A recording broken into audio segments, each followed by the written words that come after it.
नमस्कार दोस्तों, आपके साथ डॉक्टर रणधीर सिंह। लोकसभा में मंगलवार को धन्यवाद प्रस्ताव पर बहस में हिस्सा लेते हुए सपा प्रमुख अखिलेश यादव ने कहा, मन मर्जी नहीं जन मर्जी चलेगी। समाजवादी पार्टी के राष्ट्रीय अध्यक्ष अखिलेश यादव ने लोकसभा में चुनाव परिणाम को सकारात्मक राजनीति की जीत करार दिया। उन्होंने लोकसभा में मंगलवार को कहा कि चुनाव परिणाम ने साफ कर दिया है, देश अब मन मर्जी से नहीं जन मर्जी से चलेगा। अखिलेश यादव ने 15 अगस्त 1947 का दिन देश की आजादी का दिन था, तो 4 जून सांप्रदायिक राजनीति से आजादी का दिन है। चुनाव ने तो तोड़ने वाली राजनीति को तोड़ दिया है, जबकि इन परिणामों ने जोड़ने वाली राजनीति को और जोड़ा है।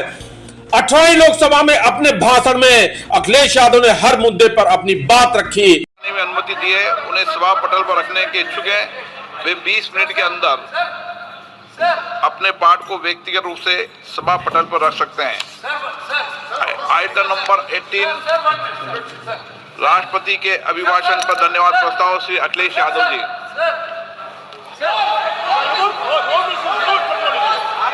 अध्यक्ष महोदय, अखिलेश यादव जी।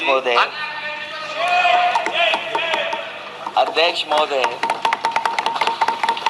मैं सबसे पहले आपका धन्यवाद देना चाहता हूं कि आपने मुझे अपनी पार्टी की तरफ से राष्ट्रपति जी के अभिभाषण बोलने का मौका दिया है।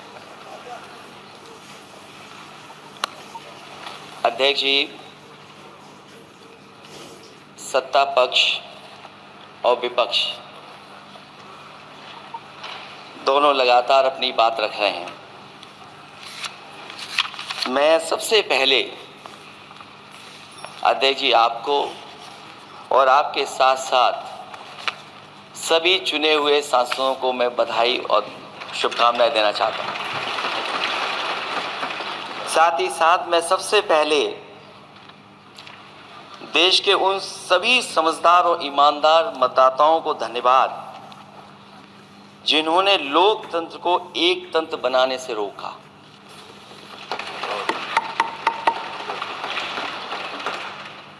चुनाव के समय पर अध्यक्ष जी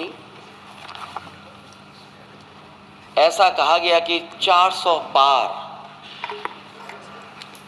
मैं समझदार जनता को फिर एक बार धन्यवाद दूंगा और मैं कुछ कहना चाहता हूं कि आवाम ने तोड़ दिया हुकूमत का गुरूर।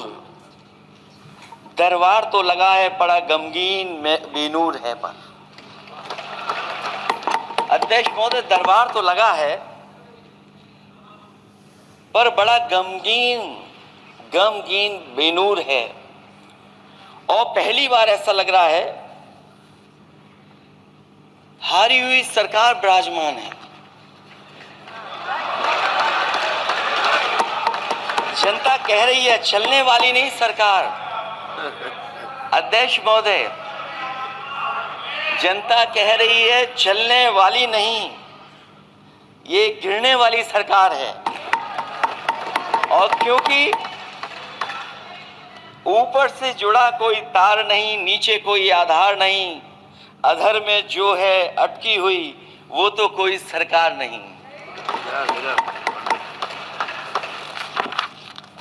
दरअसल पूरा इंडिया समझ गया है कि इंडिया ही प्रो इंडिया है। इस चुनाव में इंडिया अलायंस की नैतिक जीत हुई है।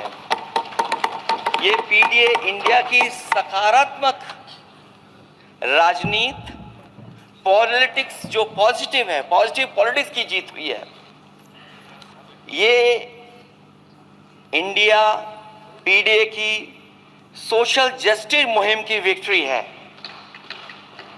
2024 का परिणाम हम इंडिया वालों के लिए जिम्मेदारी से भरा पैगाम भी है। और अगर हम यूं कहें अध्यक्ष महोदय कि 15 अगस्त 1947 अगर उपनिवेशिक राजनीति से आजादी का दिन था, तो 4 जून 2024 देश के लिए सांप्रदायिक राजनीति से आजादी का दिन रहा। ये सांप्रदायिक राजनीति के अंत और सामुदायिक राजनीति की शुरुआत है। जहां सांप्रदायिक राजनीति का अंत हुआ है, वहीं सामुदायिक राजनीति की शुरुआत हुई है। सबसे अच्छी बात हुई ये है कि इस चुनाव में सांप्रदायिक राजनीति हमेशा के लिए हार हो गई। अध्यक्ष महोदय, कहने को सरकार ये कहती है कि ये 5th लार्जेस्ट इकोनॉमी बन गई है और जीडीपी के मामले में 5th वर्ल्ड की इकोनॉमी बन गई है। लेकिन अध्यक्ष मोदी, ये सरकार क्यों छिपाती है कि अगर ये हमारी सबसे लार्जेस्ट इकोनॉमी, अगर हम 5वें नंबर पर हैं, तो हमारे देश की पर कैपिटा इनकम, प्रति व्यक्ति आय हमारे किस स्थान पर पहुंची है। और हम लोगों ने तो अध्यक्ष महोदय देखा है कि अगर दिल्ली की सरकार ने कहा होगा कि $5 ट्रिलियन की इकोनॉमी बनेगी, तो जहां से प्रधानमंत्री जी चुन करके आते हैं, वहां का प्रदेश के सरकार भी कह रहे कि हम $1 ट्रिलियन इकोनॉमी बना लेंगे। देश की इकोनॉमी कहां पहुंच गई, पर कैपिटा इनकम क्या है। लेकिन अगर उत्तर प्रदेश की इकोनॉमी को अगर $1 ट्रिलियन की इकोनॉमी बनना है तो कम से कम 35% की ग्रोथ चाहिए। मुझे नहीं लगता है कि 35% की ग्रोथ उत्तर प्रदेश पा पाएगा। हम हंगर इंडेक्स में कहां खड़े हैं, नीचे से कहां हैं। जो 5th लार्जेस्ट इकोनॉमी की बात कर रहे हैं, वो इनइक्वालिटी के पैरामीटर पे कहां खड़े हैं, वो हैप्पीनेस इंडेक्स में कहां खड़े हैं। और जो लोग चुनाव को अपने तरीके से मोड़ते हैं, मुस्कुराते हुए उन्होंने कभी शेर पढ़ा तो कि रावी रामचरितमानस की चौपाई सुनाई। अखिलेश यादव ने कहा, ऐसा लग रहा है हारी हुई सरकार सत्ता में है। जय हिंद, जय भारत।